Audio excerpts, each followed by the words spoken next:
آج کل آپ بریلوی علماء اور اہل حدیث علماء کو بہت خراج تحسین پیش فرماتے ہیں اور اس بارے میں لوگ بھی بڑے حیران بھی ہیں اور پریشان بھی ہیں، تو ایسا کیوں دیکھنے میں آ رہا ہے، سننے میں آ رہا ہے؟ دیکھیں، یہ آج کی بات نہیں ہے، ہمارے اکابر کی ترتیب ہے کہ ہم اہل کفر اہل باطل کے مقابلے میں ہمیشہ ایک ہیں۔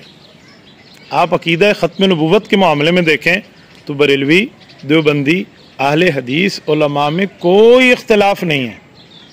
اسی طرح اب انجینئر مرزا کے معاملے میں دیکھیں تو بریلوی، دیوبندی، اہل حدیث علماء میں کوئی اختلاف نہیں ہے۔ ہم وہاں بھی ایک، ہم یہاں بھی ایک۔ گھر کے معاملات ہیں، آپس کے معاملات ہیں، وہ اختلاف چلتے رہیں گے، وہ گھر میں بیٹھ کے حل ہوں گے۔ لیکن انجینئر جو اللہ کے رسول کے لیے جملہ کہہ رہا ہے، صحابہ کرام کے لیے جملے بک رہا ہے، اہل بیت اعظام کے معاملے میں بحرمتی کا کام لے رہا ہے، فقہاء، علماء، اولیاء کے بارے میں جملے کہہ رہا ہے، تو اس بارے میں یہ تو بہت اچھا ہے کہ بریلوی، دیوبندی، اہل حدیث ایک ہو گئے ہیں۔ یہ میری چاہت تھی کہ یہ ایک ہوں، اللہ نے ایک کر دیا ہے۔ جب میں نے دیکھا کہ ہمارے اہل حدیث علماء، ہمارے بریلوی علماء، علماء دیوبند کی طرح انجینئر مرزا کا مقابلہ کر رہے ہیں، تو پھر ہمارا حق بنتا ہے کہ ہم ان کو اپریشیٹ کریں۔ میں نے اس لیے جملہ بریلوی علماء کا نام لے کر ان کو خراج تحسین بھی پیش کیا، ان کو شاباشی بھی پیش کی، اور ان کے بارے میں باقاعدہ اپریشیٹنگ کے الفاظ بولے۔ اسی طرح جملہ اہل حدیث علماء جو ان کے خلاف بات کر رہے ہیں اور باقاعدہ میدان عمل میں، میں کل بھی ان کو سلامی عقیدت پیش کر رہا تھا، میں آج بھی ان کو خراج تحسین پیش کر رہا ہوں۔ نمبر ایک۔ نمبر دو، آپ نے فرمایا کہ سوشل میڈیا پہ ایسے دیکھنے میں کیوں ملتا ہے؟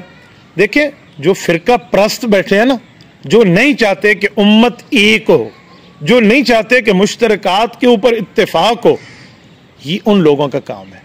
ہم ایسے لوگ نہیں ہیں۔ ہمارے سامنے ہمارے اکابر کی ترتیب ہے۔ دیکھیں، حضرت شیخ الہند رحمۃ اللہ علیہ باقاعدہ مسالک کے معاملات پہ دلائل بھی لکھتے ہیں اور انگریز کے مقابلے میں ان سب کی قیادت بھی فرماتے ہیں۔ تو حضرت شیخ الہند کا نظریہ کہاں جائے گا؟ اگر اس سے بھی ہم آگے آئیں تو حضرت امیر شریعت سید عطا اللہ شاہ بخاری رحمۃ اللہ علیہ باقاعدہ اپنے مشترکہ مسئلے پر تمام مسالک کے علماء کے ساتھ ہیں۔ اس سے بھی آگے آئیں تو مفکر اسلام مولانا مفتی محمود رحمۃ اللہ علیہ تمام مسالک کو مشترکہ معاملے میں لیے ہوئے ہیں۔ اس سے بھی اگر حالیہ دیکھیں تو اللہ نے ہمیں جو انعام دیا ہے قائد ملت اسلامیہ حضرت مولانا فضل الرحمان حافظ الرحمان کی شکل میں، یہ ان کی تربیت ہے۔ یہ جو میں آج آپ کے سامنے بول رہا ہوں، الحمدللہ ثم الحمدللہ، اس مسئلے پہ وہ سب کی قیادت کر رہے ہیں اور امت کو ایک شکل میں پیش کر رہے ہیں۔ تو یہ اسی کی جھلک ہے جو آپ کو نظر آ رہی ہے اور آئندہ بھی انشاءاللہ تعالی نظر آئے گی۔ اس پر جو فرقہ پرست بیٹھے ہیں نا، جن کا کام فرقہ واریت ہے، وہ اگر چھین بچبی ہوتے ہیں تو ان کو ہونے دیں۔ میں الحمدللہ اپنے اکابر کے طرز پہ ہوں۔